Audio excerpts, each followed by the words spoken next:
The Legend of Zelda Breath of the Wild takes inspiration from lots of different material to become the game it is today.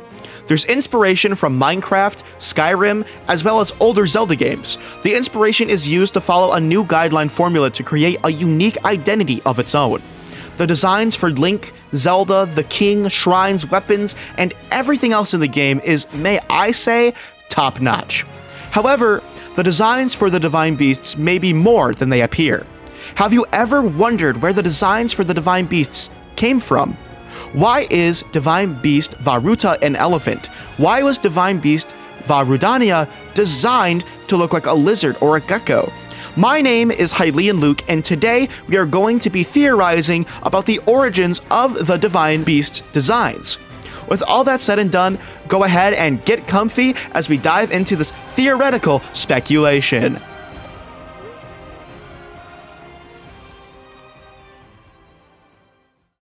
Now, before we start talking about the individual divine beasts, I think we need to ask ourselves some questions. Why did the ancient Sheikah from over 10,000 years ago create and design the divine beasts the way they did? Why did they choose these 4 specific animals to become divine within the Kingdom of Hyrule? What significance or impact does an elephant, a camel, a bird, and a lizard have on our beloved kingdom? Is there, if any, a specific reason the divine beasts are as massive as they are? Well, there actually are possible reasons behind the scenes in the realm of Zelda.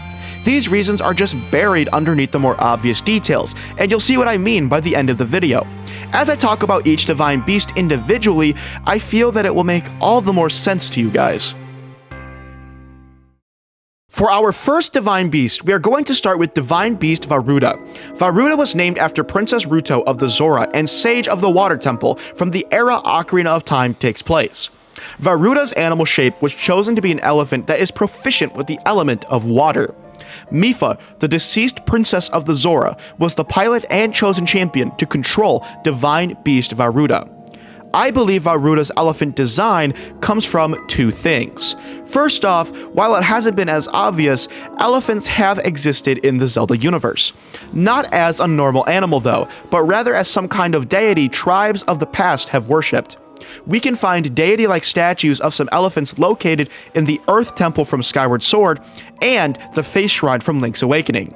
This implies that there were tribes that worshipped this elephant-like deity that predate to before the Zelda timeline even begins, as they are seen periodically within the Earth Temple as was stated. I think it's important to note that the entirety of Link's Awakening was a dream within Link's head, and because of this, it is hard to say if the elephants within the Face Shrine count. I would say they do, but only because it is further proof that some form of elephants have existed within the world of Zelda. I believe there is also a possibility that when designing Divine Beast Varuda, Nintendo was influenced by Hinduism to make Divine Beast Varuda an elephant. According to this article, The Mythology of Clouds, it says the following. An ancient Hindu tradition said that elephants brought the rain, and that clouds themselves were the celestial relatives of the white elephants that roamed the earth. An elephant's body was thought to be representative of a cloud, and they would use their trunks to shower the earth with rain. Does this sound familiar to you at all? Because it definitely should. Before curing Varuda from Calamity Ganon's malice infection, Varuda could be seen sitting in the East Reservoir Lake, constantly spraying water from its trunk, which caused a never-ending rain to happen in the province. It isn't until Link defeats Water Blight Ganon that Mipha's spirit is freed and Varuda is relocated to have all systems ready for the attack on Hyrule Castle against Calamity Ganon. Directly northwest of Divine Beast Varuda, across the plains of Hyrule Field, we head into the Tabantha frontier, where Divine Beast Vametto can be found. Vametto was named after Medli, a female Rito who lived during the era of the Great Sea, where the Wind Waker takes place.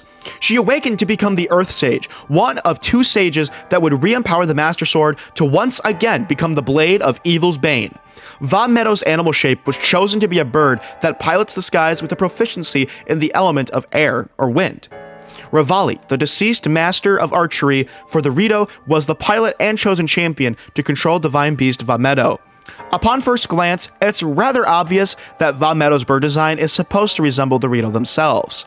In addition, the Rito seems to be so well connected with the element of wind that any other race or creature used as a divine beast simply wouldn't have the same effect.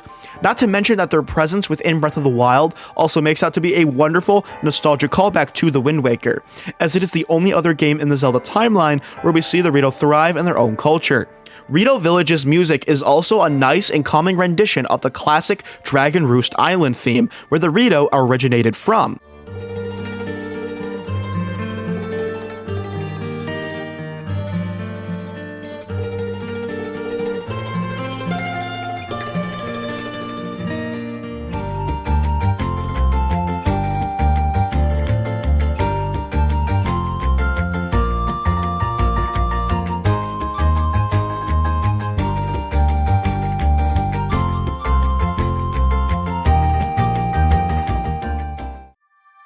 The Rito even created Link's paraglider, as it has the mark of the Rito on it.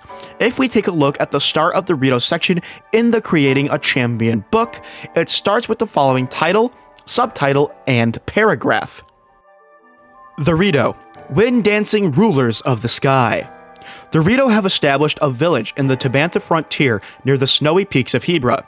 They are easily identifiable by their bird-like feathers, colorful feathers, beaks, and taloned feet. Using their powerful winged arms, they move through the sky freely. They are people with a tradition of developing expert archers and skilled songsters. Rito warriors are so adept at aerial maneuvers that they are nearly invincible in the air, earning them the reputation of being rulers of the sky. What's most important here is the last sentence. Rito warriors having the reputation of being, quote, rulers of the sky is in a way just another title for being masters of air control. Revali himself developed a power which he dubbed Revali's Gale, and it allows him to create an updraft in any ground position for a quick recovery back to the skies. With all this information, I think it's safe to say that the reason Divine Beast Vametto was designed as a Rito-like bird was due to the impact the Rito has had on the kingdom. Vametto being capable of flight thanks to the propellers built into the wings also gives it an advantage for the attack against Calamity Ganon. Heading back east across the lands of Hyrule, beyond the Korok Forest lies the fiery volcano Death Mountain. It is here where divine beast Varudania can be found, climbing among the neck of the volcano. Varudania was named after Darunia, the head chief of the Goron tribe and sage of the Fire Temple in the era Ocarina of Time takes place. Varudania's animal shape takes after a lizard with a proficiency in the element of fire. Daruk, the deceased Goron warrior, was pilot and former champion of controlling divine beast Varudania. Upon first glance, Varudania seems to be shaped after the fireproof lizards that roam about the Death Mountain region, but I think there is a bit more to it. Now, hear me out on this, but what if I told you that Varudania wasn't just based off of the fireproof lizards of Death Mountain, but was also based off of the Dodongos? Let's think about this for a moment. When we think about Dodongos in the Zelda series, our minds tend to go back to the Dodongos of the original Zelda, Ocarina of Time, and or Majora's Mask. Dodongos in these games are dinosaur-like creatures with fire-breathing powers and a hard protective skin to keep them safe from harm.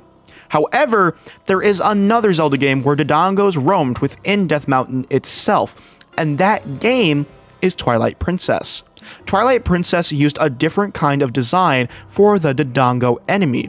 Rather than using its usual dinosaur-like design, Twilight Princess's Dodongos take on a more blunt lizard-esque design. If we compare a Twilight Princess Dodongo to Divine Beast Varudania, we can see that the similarities are just too good to be a mere coincidence.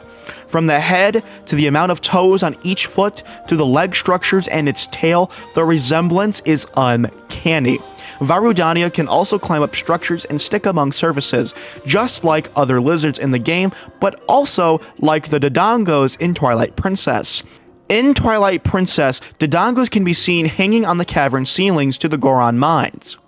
Eiji Aonuma, the director for developing Zelda games, also mentions in an interview over Twilight Princess HD and Breath of the Wild that the team took some inspiration from Twilight Princess when making Breath of the Wild.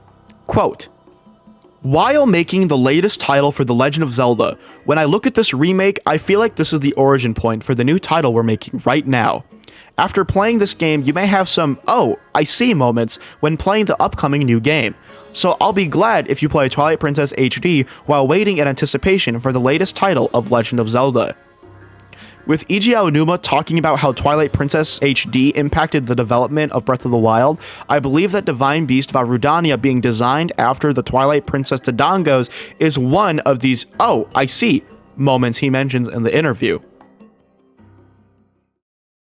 Now, for our last Divine Beast, we are going to head southwest past the plains of Hyrule Field and into the canyons and scorching heat of the Gerudo Desert to find Divine Beast Vandaboris stomping its way through the sand as it generates a sandstorm with every step. Vandaboris was named after Naboru, who was chief of the Gerudo after Ganondorf went rogue, and sage of the Spirit Temple in the era Ocarina of Time takes place. Urbosa, the deceased Gerudo chief from 100 years ago, was the pilot and former champion for controlling Divine Beast Vandaboris. Vandaboris' animal shape takes after a camel and is proficient in the element of electricity. Vandaboris taking on the shape of a camel is easily the strangest choice out of the 4 divine beasts, as if we take a look at the Zelda timeline as a whole, we can see that camels have never existed at any point in the Zelda timeline. From the beginning in Skyward Sword, all the way down through each timeline split, up to Breath of the Wild's era, camels have never existed. So, it all comes down to a question. If camels don't and have never existed within the universe for the Legend of Zelda series, then why was Vandaboris created to be like a camel? To be honest, I only have one explanation. That explanation would be that Vandaboris was created to be a camel because in the realm of Zelda, camels are actually considered to be mythological creatures. Within the realm of Zelda, camels would be in the same kind of boat as mermaids or unicorns, for example. We know that mythological legends about fairy tale creatures like mermaids exist in Zelda because in Phantom Hourglass, an old wayfarer gives Link the task of catching a mermaid that lives around his waters. But when Link speaks to this mermaid, he finds out she's just a person wearing a mermaid costume. Then, if we look at Link's Awakening, there is a part where Link is tasked with finding a necklace that belongs to a mermaid. While this may appear to prove that mermaids are real beings in Zelda, we have to remember that Link's Awakening is nothing but an imaginative dream within Link's head. With this said, I feel this could be proof about how camels are also considered to be mythological beings in the Zelda universe. If we look at creating a champion, on page 207, there are some developer notes that help with this case. In order to make their silhouettes easy to recognize at a distance, I used well-known animals as a motive, but that alone wouldn't have been interesting. Molding it into something like a camel but drawn by someone who has never actually seen a camel made it feel like some kind of mythological creature. I think that leaving in those undeveloped elements helped us capture the essence of something ancient while also being both unsettling and lovable. This is where I got the idea of Vandaboris being solely a mythological creature, as Vandaboris' design was meant to feel that way, according to the previously mentioned quote. I mean, it makes sense, doesn't it? There's also a possibility that, while it's most likely the camel was just a developer design choice, there is another possibility that the Sheikah actually collaborated with the Gerudo when making this divine beast. Why? Well, the Thunder Helm is why. The Thunder Helm is an heirloom that has been passed down from Gerudo Chief to Gerudo Chief for generations upon generations. To my understanding, the Thunder Helm wasn't created by the Sheikah, since it wasn't one of the items found underground when the Divine Beasts and the Sheikah Slate were dug up. With that said, it contains the same face as Divine Beast Vandaboris. Not to mention that while Vandaboris harnesses the element of electricity for its attack power, the Thunderhelm protects the wearer from any and all electrical attacks, making them electric-proof. These two were definitely part of a pair, but which came first? Unfortunately, We may never know. So now that we've discussed every divine beast's design, let's do a quick recap. Varuda is an elephant because of ancient elephant deities found in the Zelda timeline and because of an ancient Hindu legend. Vametto is a bird because of the impact the Rito and their culture had on the kingdom. Varudania is a lizard because it is designed after the Dodongos from Twilight Princess. Vandaboris is a camel because of the mythological mystery that surrounds it. Now, with all that said and done, I think this explains all of the questions we asked at the beginning of the video, except one. While our investigations by all means were extremely useful in understanding why the Sheikah created the divine beasts the way they did in terms of animal choice, it still doesn't explain the divine beasts' elemental choice and why the divine beasts are the size they are. I mean, seriously, the divine beasts are enormous. Is there truly a reason the divine beasts are as big as they are? Well, I believe I found some theoretical answers. When I was introducing each divine beast, I also explained where their names come from. Did you notice a pattern? Every name originates from a sage.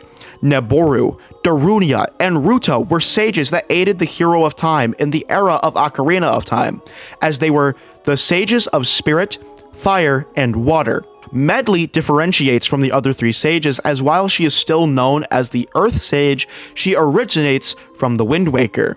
With that said though, the sages as a whole still had an important role when aiding the hero in past Zelda games.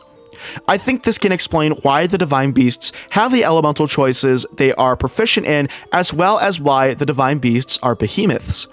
The divine beasts are quite literally not just weapons of destruction created to destroy Calamity Ganon, but they are also machines dedicated to each of these four sages. I have dubbed this idea as the mechanical sages. Divine beast Vandaboris is the mechanical sage of electricity. Divine beast Vametto is the mechanical sage of wind. Divine beast Varudania is the mechanical sage of fire, and divine beast Varuda is the mechanical sage of water. These mechanical machines of immense power even use the term divine, which literally translates to godlike or of God. This means that the Sheikah must have made these divine beasts as tribute to the sages of old in order to demonstrate and replicate the size of their divine power. In a logical sense, the divine beasts are as big as they are because of Ganon's past attacks upon the Hylian kingdom. With the divine beasts being behemoths, their size is on par with the size of Calamity Ganon. This way, the malice-infested Calamity Ganon doesn't stand a chance against the four mechanical sages. That's right, not a single chance against the limitless power of the four divine beasts of ancient Sheikah tech. Or so we thought.